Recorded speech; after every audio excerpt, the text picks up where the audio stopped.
So Laura Ingraham, whatever her name is, uh, is someone that I don't want people to pay attention to. And you're probably wondering, well, why'd you put her name in the title? Because I want you to realize how many people care about the opinions of a place like Fox News versus the amount of people you probably think don't care about it. And I was gonna get on here and kind of give my opinion in such a way that mirrored that of people who were telling me, why do we pay her any attention? Why are we giving her any airtime? Why are we looking at them? Why are we giving them traction? They already have it. Recently, Laura Ingraham got on her station, the Ingraham Hour, the Ingraham Report. It's part of a Fox News little segment where she throws around these ill-researched opinions with zero nuance to whatever it is she's talking about usually, and she gets an hour of airtime to talk about it. It's an opinion-based TV segment. She said some things about Nipsey Hussle that majority of the hip-hop community and myself did not think was appropriate. Not only did she chuckle and have a very smug attitude and nonchalant demeanor in regarding Nipsey Hussle's demise recently, but she also and her guests laughed it off and also played a song featuring Nipsey Hussle, but only played the part that showed YG saying fuck Donald Trump, as opposed to just saying rest in peace or it's unfortunate. She associates her own political values with that of the song that's from a rapper that didn't die, the one that she's discussing,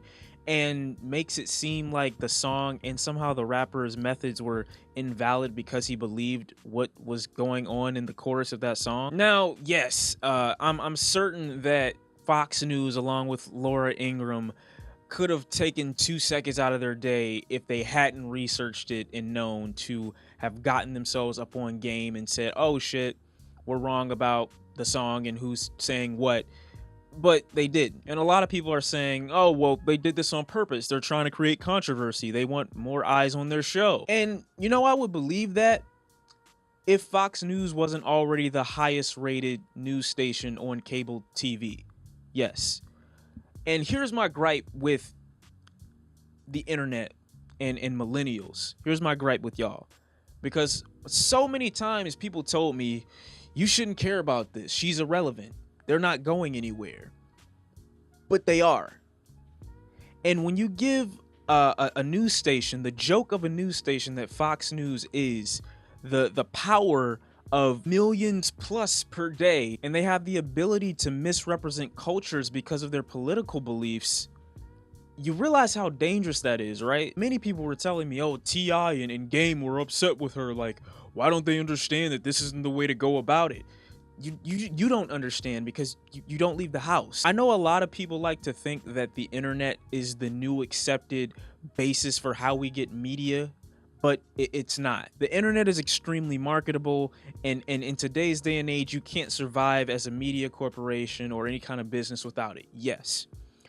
But to say that it is the driving force or it is the dominating factor for how news is spread, how information is pushed out, you'd still be wrong. To say that everyone has accepted the internet as like the medium for how they get their news, you'd be wrong. Laura Ingraham is the same woman that, compared children being in those concentration camps to being a summer camp. This is a woman who gets an hour on the most watched news station in the US on cable TV. I know a lot of people love to believe that these kids today are the future, and I do believe that, but look at the people in office. Look at the people that have power right now. They're all significantly older than we are currently. There's no 15 to 25-year-old YouTuber in office in any political affiliation. There's no depressed teenager using Twitter all fucking day that has any influence on what goes on as far as how laws get changed. So to all the people that are gonna try to go back and forth and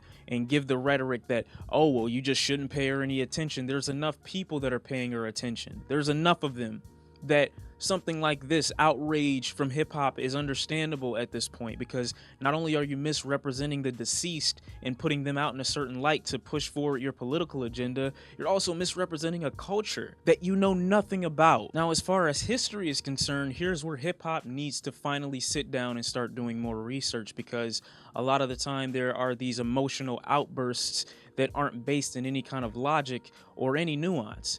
If The Game and T.I. and Michael Rapaport, whose recent show about autism I actually did enjoy, Michael Rapaport, I enjoyed your role on there. You did a good job.